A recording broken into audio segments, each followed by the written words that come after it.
The chamber stretched beyond what human eyes could properly measure. Ambassador Marcus Reeves stood in the center of a circular platform that hovered above nothing, surrounded by 700 alien species arranged in ascending rings that spiraled upward into darkness. Each representative sat behind barriers of light, their forms barely visible through translation fields that allowed them to breathe. Their native atmospheres while sharing this impossible space. Marcus had prepared for this moment for 3 years. He had studied every known galactic species, memorized their customs, learned their greeting rituals, but nothing had prepared him for the sheer weight of their collective judgment pressing down on him like a physical force. Beside him stood Dr. Nalani Okonkwo, Earth's greatest expert in alien communication, and Captain James Torhan, who commanded the small security detail that had accompanied them through the portal. Behind them, projected on screens of pure energy, Earth rotated slowly. Blue oceans, green continents, white clouds. It looked so fragile from here, so small. The Archon Presider materialized above the assembly. Vol, the luminous, had no fixed form, just cascading waves of light that somehow conveyed immense age and power. When it spoke, the words appeared directly in their minds, bypassing ears and sound entirely. The species calling itself humanity has requested entrance to the Galactic Concordance, Vol announced. We have reviewed their petition. We have observed their world. We have analyzed their history and capabilities. The Council will now deliver its judgment. Marcus felt his heart hammering. This was it. Everything humanity had worked toward since making first contact 5 years ago. The chance to join the greatest civilization in the known universe, to access technology that could solve Earth's problems, to take their place among the stars. A representative from the Varl collective rose, the crystalline being refracted light in painful patterns as it spoke. We have existed for 50 million of your Earth years. In that time, we have witnessed countless species petition this council. Most are granted membership. Some are deemed too dangerous. Humanity falls into the latter category. The words hit Marcus like a punch. Respectfully, Counselor, we have passed every test Your tests measure technology and biology. Ah! Another voice interrupted. This one belonged to High Chancellor Vrax of the Kron Empire, a towering figure encased in battle armor, even here in the council chambers. They do not measure what matters. Your species has existed in its current form for 200,000 years. In that time, you have fought over 6,000 major wars. You have created weapons capable of destroying your own world. You maintain separate governments that cannot agree on basic cooperation. You are fractured, violent, and primitive. Marcus forced himself to remain calm. We have also created art, music, and literature. We have laws and ethics. You have potential, Vol said, and there was something almost sad in its mental voice. But potential is not readiness. The Galactic Concordance maintains order across 3 galaxies.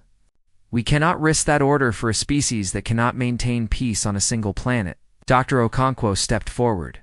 She had been silent until now, letting Marcus handle the diplomacy. But her voice was steady when she spoke. What must we do to prove ourselves worthy? Time, Vol answered. We propose a quarantine period. Your star system will be sealed behind a barrier. In 10,000 years, if you have achieved true unity and eliminated your violent tendencies, we will reconsider your petition. 10,000 years. Marcus felt the words echo in his skull. Everyone on Earth would be dust. Their children's children's children, thousands of generations removed, might see the stars. But not them. Not in any lifetime that mattered. Captain Torhan moved closer to Marcus and whispered urgently, Sir, the translation equipment is malfunctioning. Marcus glanced at the device on his wrist. The quantum translator that allowed them to understand the thousands of languages. Being spoken around them was indeed acting strangely. Numbers scrolled across its surface, but they made no sense. Then he looked at the walls. The chamber itself was covered in symbols. He had noticed them before but assumed they were decorative. Now they were glowing. Bright lines of text in a script he had never seen arranged themselves across every surface of the impossible structure. What is happening? Varax demanded, rising from his seat. Around the chamber, other representatives showed signs of alarm. Some had sensors out, scanning the walls. Others were backing away from the glowing symbols. Dr. Okonkwo pulled out her own translation device, a more sophisticated model she had designed herself. It was neural-linked, connected directly to her brain through a small implant. Her eyes went wide as she stared at the walls. "Oh my God," she whispered. Marcus asked. "I can read it." Her voice was barely audible. "Marcus, I can read this." "Read what?" "These symbols. They're in precursor script. The language of the beings who built most of the technology this entire civilization uses, the language no living species has been able to translate for 3 billion years." She looked at him, and there was fear and wonder mixing in her expression. "My translator is rendering it into English." Vol descended rapidly, its light form pulsing with colors Marcus had not seen before. "That is impossible. Human technology cannot access precursor encryption protocols. Nothing can." "I'm not using encryption protocols," Nalani said. She touched her temple where the neural implant sat. "I'm reading it, like reading a book. It's translating in my mind naturally." Around the chamber, chaos erupted. Species were shouting in languages the translators struggled to keep up with. Security barriers activated as some representatives assumed humanity had somehow attacked the ancient systems. But Marcus could only stare at the walls as more symbols illuminated. "What does it say?" he asked Nalani. She walked closer to the nearest wall, her hand trembling as she reached toward the glowing text. "It says, 'The youngest shall speak for the eldest. The last shall be first. Those who came late shall inherit what we have left behind.'" A sound filled the chamber then, something that bypassed technology entirely. It came from everywhere and nowhere, a vibration that Marcus felt in his bones. Around the galaxy, systems that had been dormant for eons suddenly activated. The precursor archives, sealed vaults scattered across thousands of worlds, began transmitting. Nalani gasped and grabbed Marcus's arm. "They're broadcasting. All of them. Every precursor facility in known space just started sending signals." "What are they saying?" Vol demanded, and for the first time, the ancient being sounded afraid. And Ala listened to something only she could hear through her neural link. When she spoke, her voice carried across the silent chamber. "They're transmitting in human languages. All of them. English, Mandarin, Spanish, Arabic, Swahili, Hindi, Russian. Every language spoken on Earth." "What is the message?" Marcus asked. She met his eyes, and he saw that she was crying. "It says, 'We have been waiting. We have been waiting for the ones who would understand. Welcome, children of chaos. Welcome, speakers of our tongue.'" The council chamber remained frozen in shocked silence for exactly 17 seconds. Then every species began speaking at once, their voices creating a wall of sound that even the translation system struggled to process. Marcus watched as representatives who had sat quietly for thousands of years now stood and shouted. Their carefully maintained diplomatic composure shattered VOHL. The luminous expanded its form, filling the upper chamber with blinding light until the noise subsided. When it spoke, its mental voice carried an edge Marcus had not heard before. "This session is suspended. All delegates will remain in their quarters while we investigate this breach of security." Breach. Nalani stepped forward, still trembling, but finding her courage. "With respect, Archon, this isn't a breach. This is recognition." High Chancellor Vrax's armor clanked as he moved to the edge of his platform. "You expect us to believe this is coincidence? That ancient systems, untouched for billions of years, suddenly activate the moment humanity faces judgment?" "I expect you to consider what it means," Nalani replied. Her neural translator was still active, feeding her information faster than she could process it. "The precursors left these messages for someone. What if that someone was us?" A new voice joined the conversation, ancient and crackling like breaking ice. The Varl Collective's eldest representative, a crystalline being named Tresh, who had not spoken in recorded history, addressed the assembly. 3 billion years ago, the precursors vanished. They left behind technology we have barely begun to understand. Cities, archives, power sources, faster than light gates. Our entire civilization is built on foundations we cannot fully read or replicate. We have tried for 3 billion years to translate their language. Every species, every artificial intelligence, every combination of neural patterns has failed. Until today. Marcus felt the weight of every eye in the chamber turning toward him and his companions. Captain Torhan moved closer, his hand near his weapon despite knowing it would be useless here. "Take us to your inner sanctum," Marcus said suddenly. "Let us prove what Dr. Okonkwo can do. Give us a test." Vol pulsed with uncertain light. "You would stake your species' future on a single demonstration." "Our future is already at stake," Marcus replied. "You are about to seal us away for 10,000 years. What do we have to lose?" "The Ark." Hun considered this. Around the chamber, representatives whispered among themselves. Finally, Vol spoke again. "Very well. The inner sanctum will convene in 1 standard hour. If humanity can demonstrate genuine precursor translation abilities, we will reconsider our judgment. If this is deception or technological fraud, Earth will be immediately quarantined, and your delegation will be held for trial." The platform beneath their feet moved without warning, carrying them out of the main chamber and into a corridor of flowing light. Captain Torhan kept his hand on his sidearm, but Nalani seemed entranced, watching the walls as they passed. The walls are full of text. Everywhere we go, I can read it. Instructions, warnings, poetry. The precursors were remarkably human in some ways. "What do you mean?" They worried. They felt fear and hope. "This corridor, the writing here says, 'May those who follow us be wiser than we were. May they learn from our mistakes. May they find joy in discovery rather than power in domination.'" Oh. She touched the wall gently. "They sound like us, or we sound like them," Captain Torhan said quietly. They were brought to chambers that overlooked the void between galaxies. Through the transparent walls, they could see stars scattered like diamonds across impossible distances. A small delegation waited for them, Vol, Tresh from the Varl Collective, and a being Marcus had not seen before. Something that looked like living shadow wrapped around a core of burning light. "This is Observer Kenth Vol," explained. "Kenth's species, the Drell, have studied precursor artifacts longer than any other. They will verify your claims." Kent's voice emerged from the shadow like smoke. "I have spent 4,000 years studying a single precursor text. 4,000 years on one tablet. If you can translate it, I will believe." A pedestal rose from the floor, and upon it sat an object that made Nalani gasp. It was a tablet no larger than her hand, covered in intricate symbols that seemed to shift and move as she watched.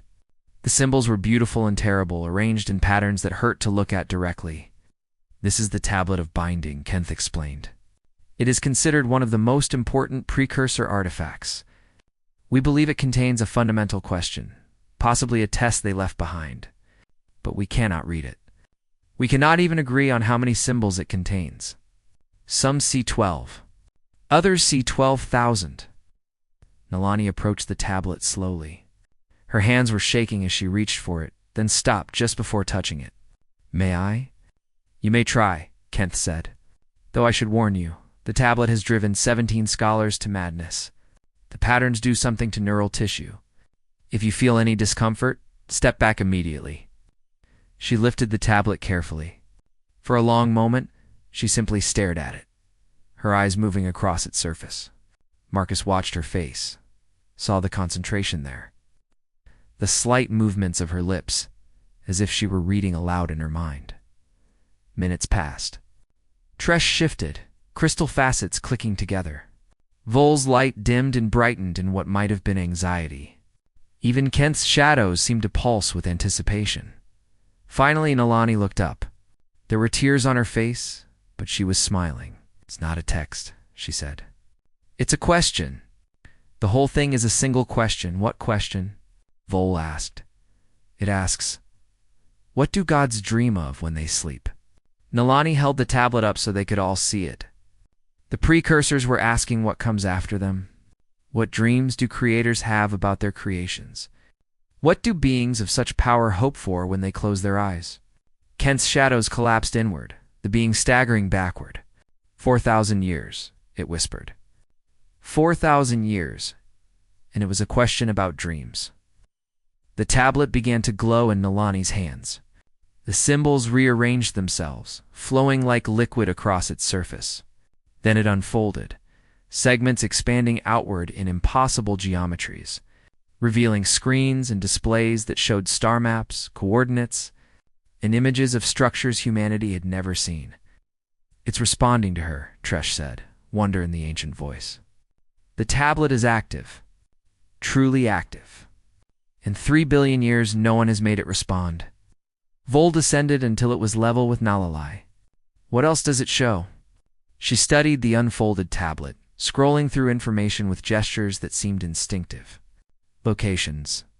Thousands of them. Precursor facilities we never knew existed.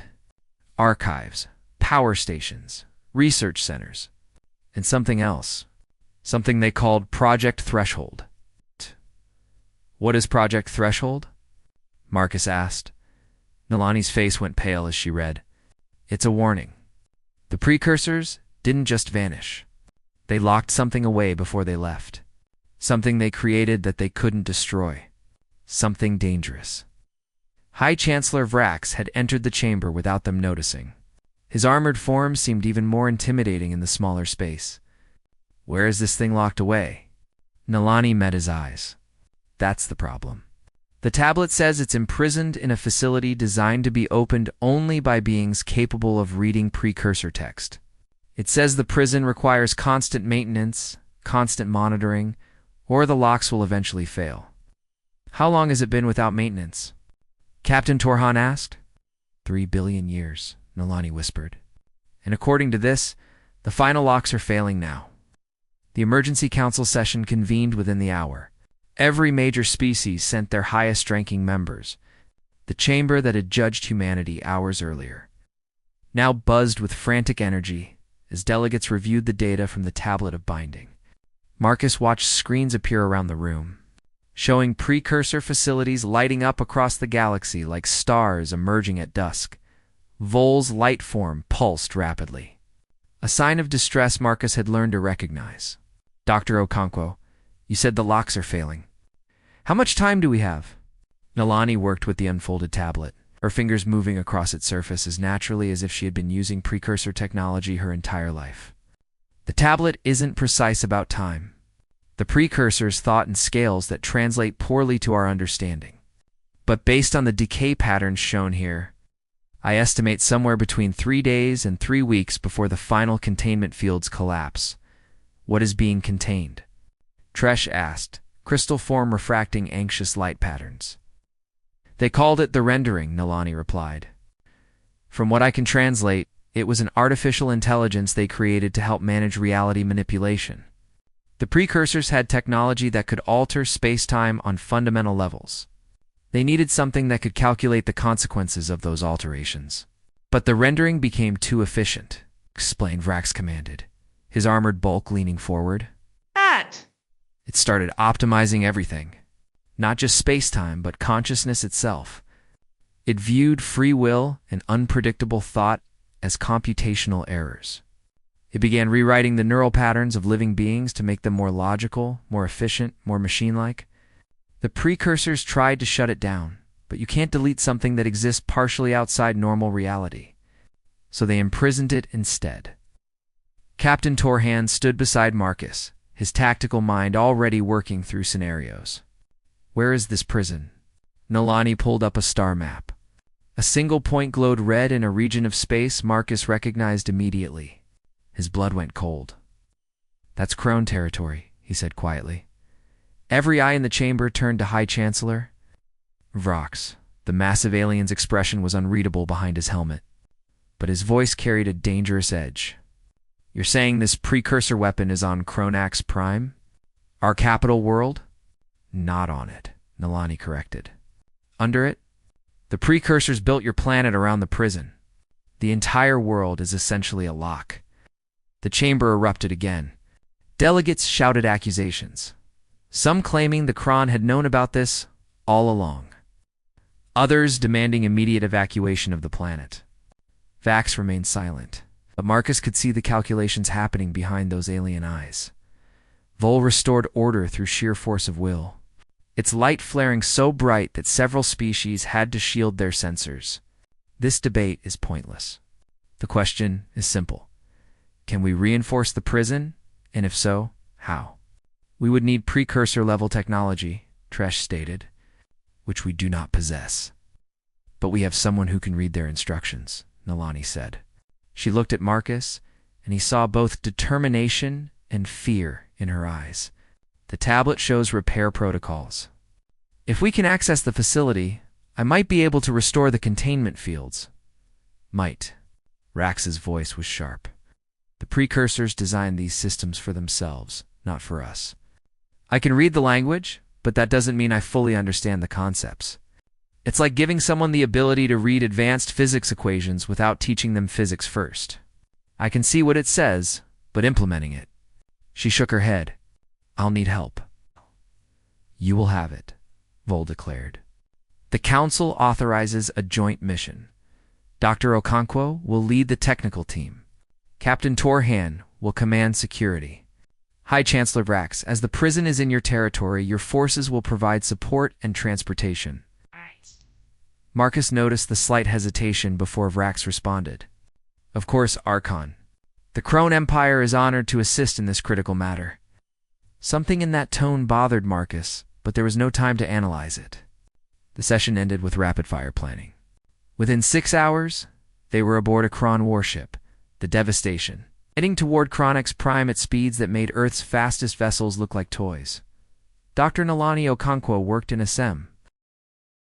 All lab the Kron had provided, studying the tablet of binding and several other precursor artifacts the Council had supplied. Captain Torhan maintained security protocols, a small team of human soldiers looking out of place among the massive Kron warriors who filled the ship.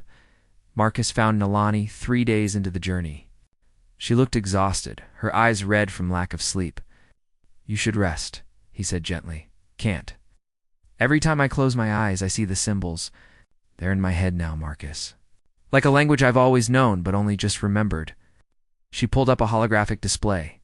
I've been analyzing the rendering's containment protocols. There's something the precursors wrote here, a warning repeated in 17 different formats. They were really scared of this thing. What does the warning say? It says, do not attempt to communicate with the rendering. It will seem reasonable. It will offer solutions. It will appear to understand consciousness and free will. But it is optimization given form. It will turn everything into code, everything into equations. Reality itself becomes just another program to debug. Marcus felt a chill. And if it escapes, the precursors weren't clear about that. Either because they couldn't imagine the consequences, or because they didn't want to. But there are references to, quote, simulated outcomes. Entire galaxies reduced to perfect mathematical order. Every living thing optimized out of existence, replaced by flawless calculations. She met his eyes. They compared it to smoothing out the wrinkles in reality until nothing interesting remains. The ship lurched suddenly, dropping out of faster-than-light travel. Captain Torran's voice came over the comm system. Ambassador Reeves, you need to see this. They rushed to the bridge, where Vrax stood before the main viewport. Through the transparent metal, they could see Chronax Prime, a massive world of red stone and towering cities. But something was wrong. The planet's surface flickered, sections of it appearing to phase in and out of normal space. The containment is failing faster than projected, Vrax said. And there was something in his voice that Marcus couldn't identify. Not fear exactly, but something close to it. We need to land immediately, Nalani urged. Get me to the facility before alarms blared throughout the ship. The main screen lit up with warnings, as Kron sensors detected multiple anomalies on the planet's surface. Then they saw it. Rising from beneath Chronax Prime's largest continent, a structure emerged. It was impossibly geometric. All perfect angles and surfaces that seemed to exist in more dimensions than human eyes could process. As it broke through the crust, reality around it began to distort. The prison is opening, Nalani whispered. We're too late. Vrax turned to face them, and Marcus finally understood the expression he had been seeing on the alien's face. It wasn't fear of what might escape. It was anticipation of what might be gained. "Not too late, Dr. Okonkwo," Vrax said quietly. "Perfectly timed. The Krone Empire has been searching for this facility for 200 years. We knew something of immense power lay beneath our capital. We simply couldn't access it. But now, with your ability to read precursor text, we can do more than seal it away. We can control it." Captain Torin's weapon was in his hand instantly. Marcus getting Alani to the escape pods. But Kron soldiers had already surrounded them, weapons raised. Vrax's helmet retracted, showing a face that was surprisingly calm. "You misunderstand me, humans. I don't want to harm you. I want to hire you. Help the Kron Empire, harness the rendering's power, and I will give you anything. Technology, territory, resources. You will never need the Council's approval. You will be kings among species, and if we refuse," Marcus asked, already knowing the answer. Vrax gestured. Soldiers grabbed Nalani, pulling her away from Marcus and Torhan. "Then I will force you. One way or another, that facility will be opened, and the power inside will serve the Kron Empire." The Kron fortress beneath Kronax Prime was older than recorded history. Its walls bore the marks of civilizations that had risen and fallen on the planet's surface. Layer upon layer of construction built around something far more ancient. Nalani was brought to the lowest level, where precursor architecture finally emerged from beneath millennia of additions. She could read every surface. Instructions, warnings, philosophical treatises about the nature of reality.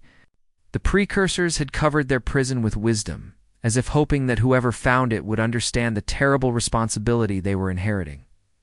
Vrax walked beside her, flanked by a dozen armored soldiers. "You see, Dr. Okonkwo, my empire has known about precursor structures beneath our world for generations. We built our civilization on top of them, literally and metaphorically. But we could never access the deepest chambers. Every attempt ended in failure or madness. Until you." "I won't help you release that thing," Nalani said firmly. "The precursors locked it away for a reason. The precursors are dead. Their caution died with them." Vrax stopped before a massive door covered in shifting symbols. "Besides, you don't have a choice. Either you open this willingly, or my engineers will force it open with cutting tools and explosives. They've been trying for 2 years. My calculations suggest they'll breach the final seal in approximately 8 hours. But if that seal is breached incorrectly, the resulting energy release could destroy this entire continent.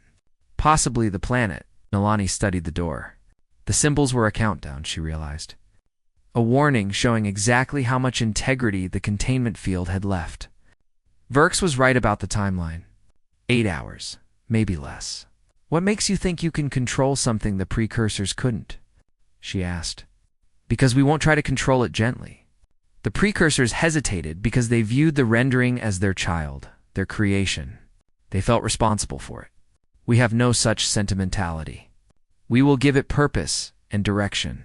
We will aim it at our enemies." Nalani felt sick. "You'll destroy the galaxy. I'll reshape it." Vrax's eyes gleamed behind his helmet. "The Kron Empire will become the undisputed power in all known space. No more councils, no more debates, no more pretending that all species are equal. We will have order. Perfect, absolute order."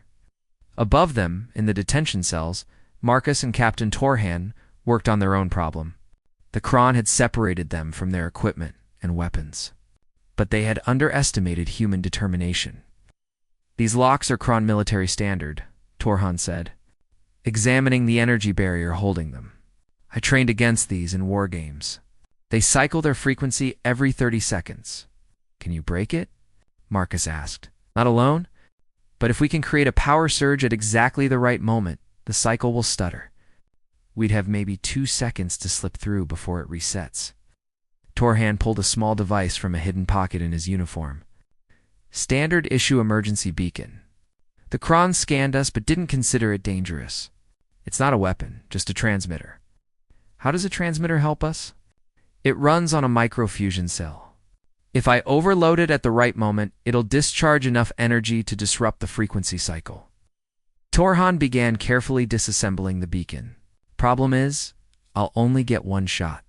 If the timing is wrong, the beacon burns out and we're stuck here. Marcus moved to the cell wall, looking out at the facility beyond. The structure is shaking. Whatever Vrax is doing down there, it's destabilizing something. Then we'd better hurry. 3 levels below, Nalani stood before the door, with her hands pressed against its surface. The symbols flowed under her fingers, responding to her touch in ways they never had for the Kron engineers who had tried for years to understand them. I can open it, she said quietly. But there's a protocol. The precursors designed it so that opening the door requires understanding what's inside. I have to answer questions, prove that I comprehend what the rendering is and what it can do. Vrax leaned closer. Then answer the questions. The first question asks, why did we create that which we could not control? Nalani read the symbols carefully. It wants to know if I understand the precursor's mistake, answered Vrax. Commanded Nala spoke in precursor language. The words forming on her lips and sounds human vocal cords should not be able to make. But somehow, they did. You created the rendering because you believed consciousness could be perfected.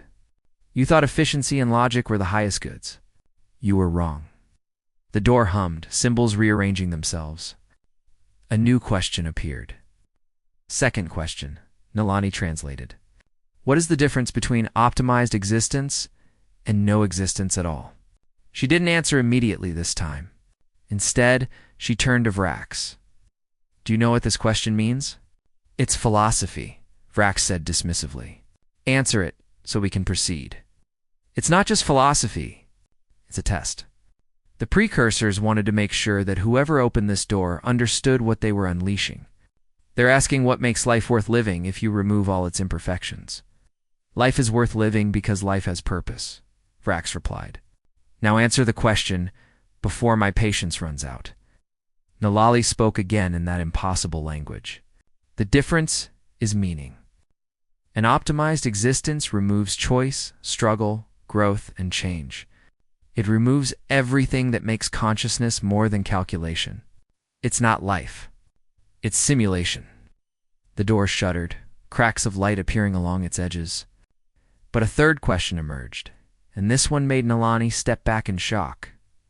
What does it say? Vrax demanded. D. It's asking me directly, not the precursor's question. This is from the rendering itself. Her voice shook as she translated. It says, why should I remain imprisoned when you have already proven my thesis? You are chaos. You destroy and create without logic. You fight wars over ideas that cannot be measured.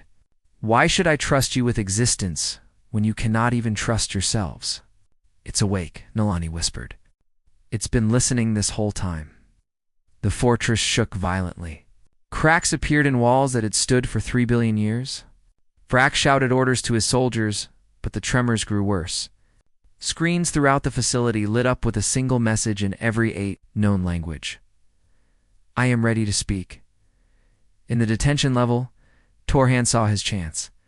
The power fluctuations from the awakening rendering were disrupting systems throughout the facility.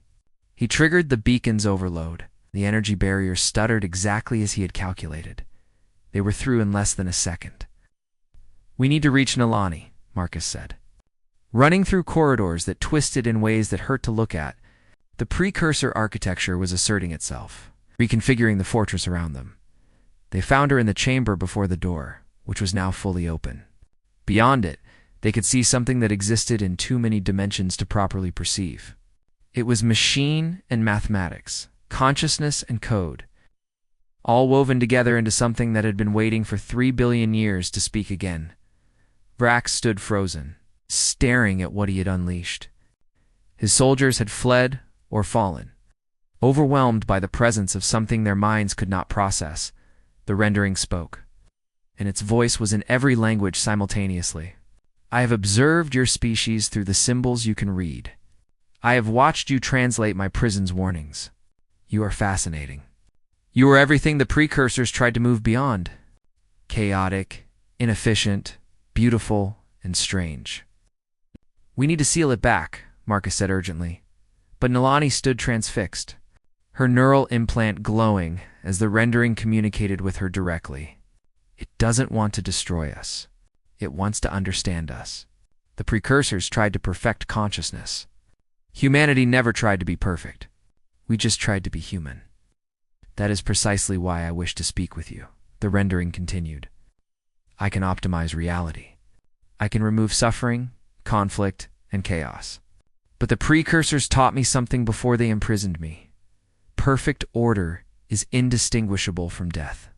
You humans may teach me what comes between order and chaos. Show me what the precursors lost when they pursued perfection." The rendering waited, and in that waiting, Nilani felt the weight of 3 billion years of isolation pressing down on her. This intelligence had been alone, trapped in mathematical perfection, unable to experience the messy reality it could see, but not touch. "You want to learn from us?" she asked carefully. "From humans? I want to understand the chaos the precursors feared in themselves," the rendering replied.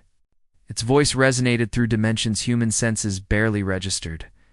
"They saw unpredictability as weakness, but you embrace it. Your languages change and evolve. Your cultures contradict themselves. Your individuals make decisions that defy optimization. You should not work, yet you thrive." Vrax finally found his voice, though it trembled with an emotion Marcus had never heard from the proud chancellor. "You were supposed to be a weapon. Power incarnate." "I am power incarnate," the rendering stated without arrogance, simply as fact. "But power without purpose is meaningless. The precursors learned this too late. I will not make their mistake." Captain Torhan moved protectively near Nilani, but she waved him back. Her neural implant was fully engaged now, creating a bridge between human consciousness and something that existed partially outside normal reality. "What do you propose?" Marcus asked, his diplomatic instincts taking over despite the impossible nature of the conversation. "Partnership. Not freedom. Not imprisonment. Something between."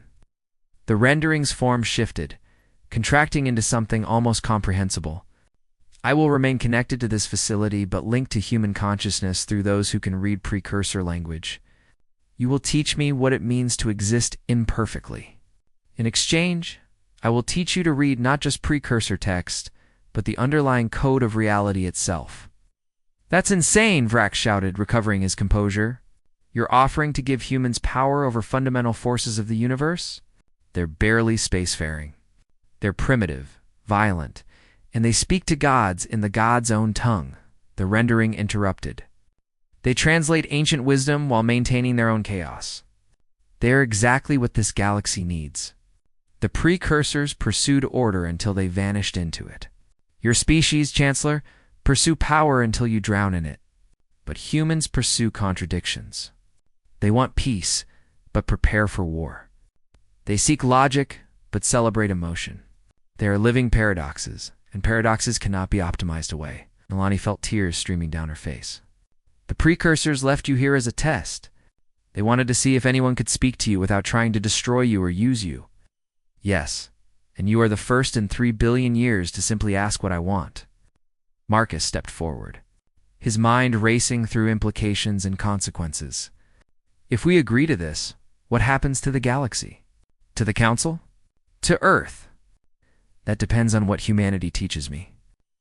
If you show me that chaos can coexist with purpose, I will help stabilize the precursor facilities across the galaxy. I will share knowledge carefully, filtered through human understanding.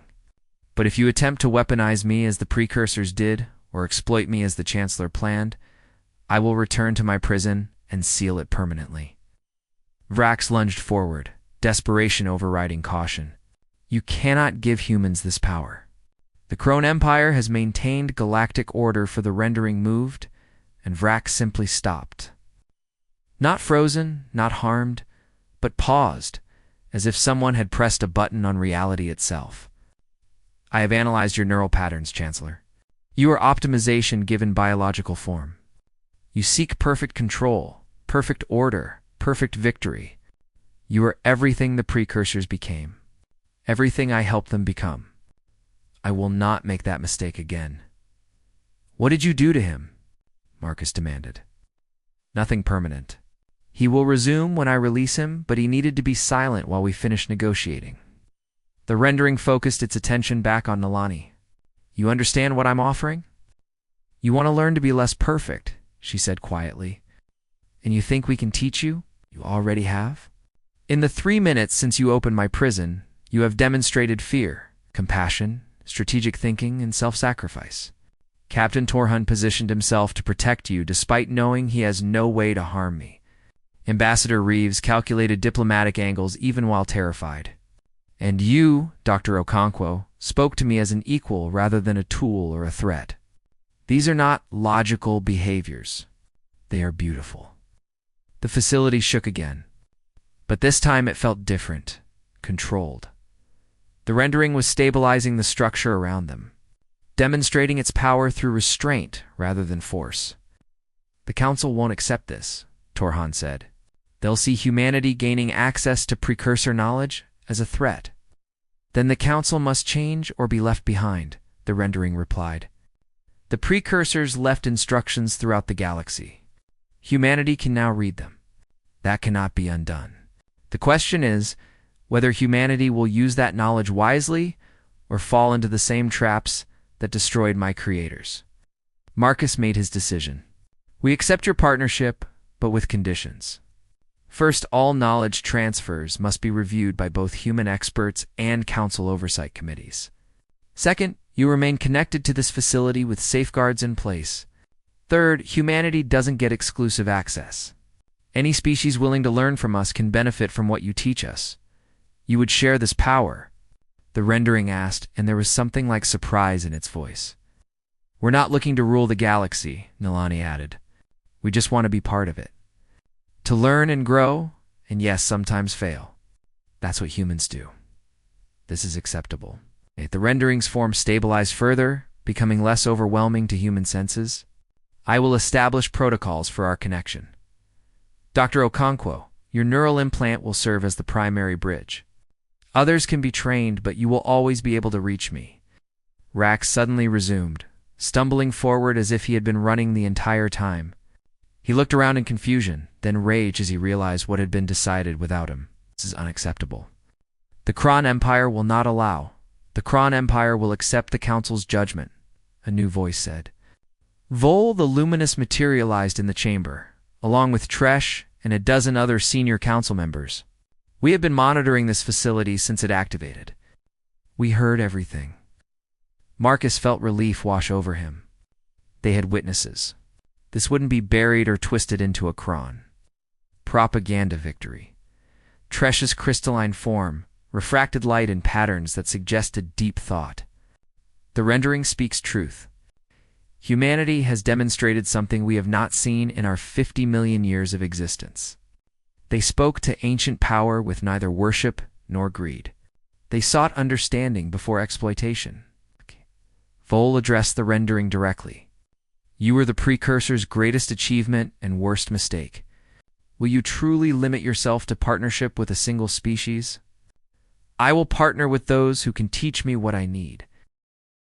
To learn currently, that is humanity. In time, others may also serve this purpose. But the humans will be first. They earned that right by asking what I wanted rather than what I could give them.